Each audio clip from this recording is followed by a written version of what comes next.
Okay, so recently Wuthering Waves has had their second phase of version 2.4 rollout, obviously with Lupa, and also the story going alongside Lupa, which has been absolutely great. I mean, I had such a fun time playing the story, you know, getting to learn more about Lupa, and also actually getting to play her in the game, and she was actually super fun, despite what people say, you know, about her kit. Now, obviously, I wanted to go through a change that a lot of players are kind of asking for whenever it comes to the standard banner, as recently we've actually had the Wuthering Waves survey, which they do after, you know, most big updates, and well, it seems like people are now looking for things to kind of talk about in this survey. Now, if you guys remember my previous video on Wuthering Waves, I essentially talked about a big list which people came up with a ton of quality of life changes, which looked really, really good. And there was a ton of stuff in there, which, you know, you guys can go back and watch that video if you want to, because again, they had some really good ideas whenever it comes to changing the quality of life of the game and, you know, just changing the game in general to kind of improve it and make it a little bit more smoother for players.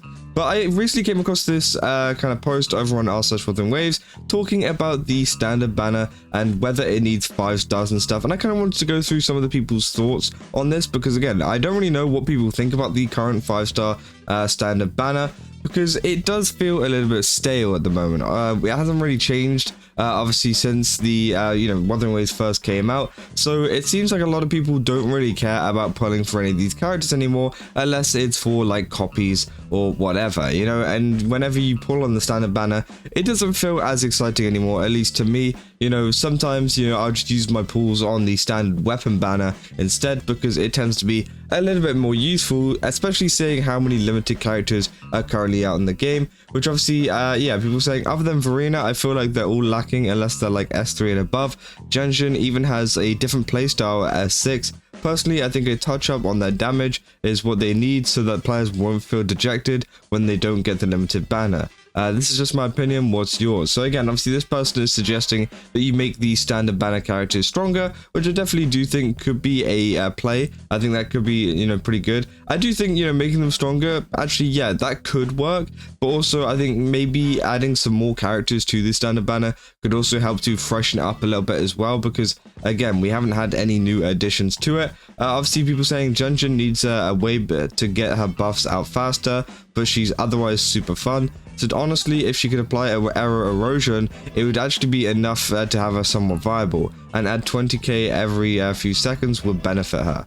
And her amp is great for Chikona. Say, oh, I'd love it if she could actually apply error erosion, which again, that could be pretty cool. That is definitely a really good idea. They say the error erosion would do wonders. Even still, she needs a buff to Concerto generation. I said her S1 makes it so you can charge a Concerto in 3 seconds after intro, so I doubt they would change that. The Wuthering Waves desperately needs leaf skills like PGR, the standard 5 stars, and even Yinlin are falling behind, which, yeah, I think, you know, is kind of true. I think a lot of the older characters are falling behind, apart from the obvious standout ones. But again, I don't think there's a big issue in terms of power creep or anything, or in terms of, you know, damage. I feel like a lot of the standard characters still can be usable in the game. They're not terrible or anything like that, but I do think that, you know, it's just a little bit stale in terms of just appeal, you know. I don't think it's a problem in terms of they're not doing enough damage for me to, you know, complete this thing. I think you could turn any one of these characters into a damage dealing thing. Even like Encore, for example, works with the new character Lupa. You know, I've seen a lot of teams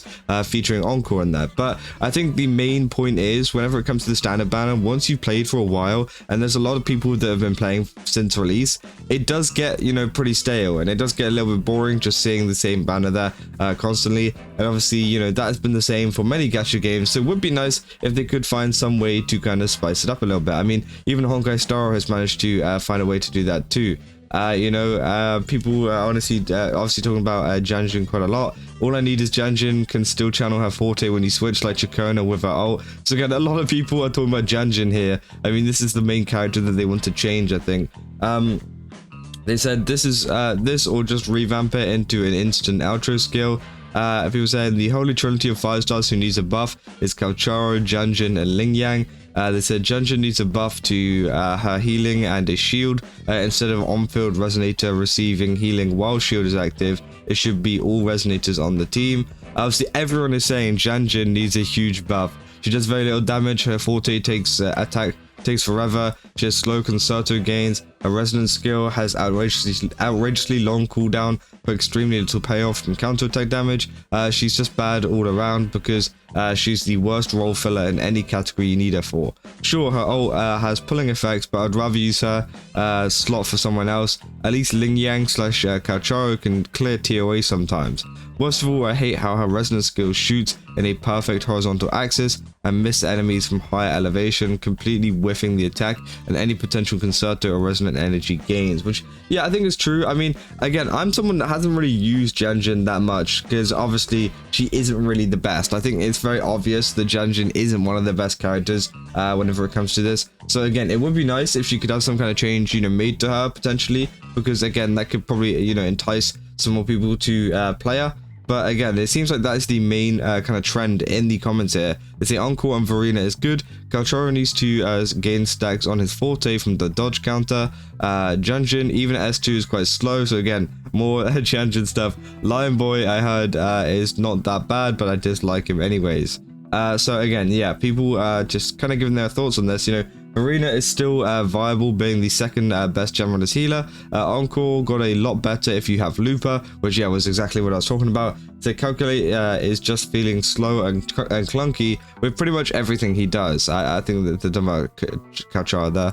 They say besides his dodge counter, his animation really needs some sped up way or ways to make it smoother. I say Ling Yang IMO just doesn't do enough despite being pretty difficult to use. They said Janjin is too slow for a buffer. The buff she can give is okay, but liberation damage and shield are good, just too cumbersome to use. And obviously, yeah, I mean, I think I would say the best, kind of characters on the list of like the standard banner characters would probably be like Verena and then maybe Encore. And then I think it'll probably go like Kalcharo next, and then the other two, Ling Yang and Janjin, are pretty, not useless, but they are not as good, I would say, as the other characters on the list. I mean, out of all of these, the only one I really use is Verena. I mean, Verena is just that second healer, the one that fits into the slot whenever I use TOA. So again, that's just mainly down to the lack of options and the lack of other characters that I can actually use whenever it comes to this. So again, I've kind of got no choice to use her.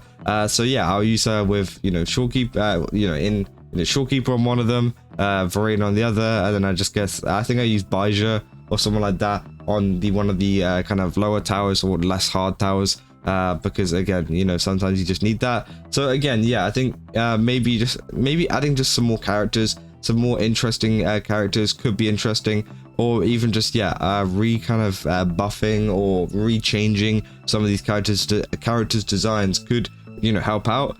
People said you could give them an exclusive weapon with a broken ability that only activates when equipped to them and they're usable again, which definitely, yeah, that's an idea. I mean, there are many different ways that Kuro Games could actually, fix this, and they could improve this.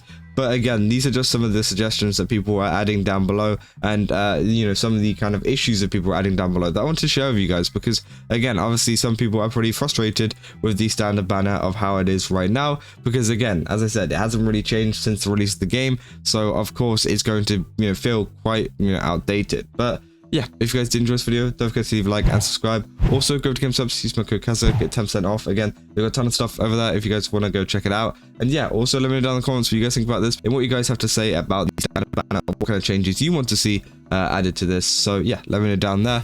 And yeah, I'll see you guys in the next one. See ya.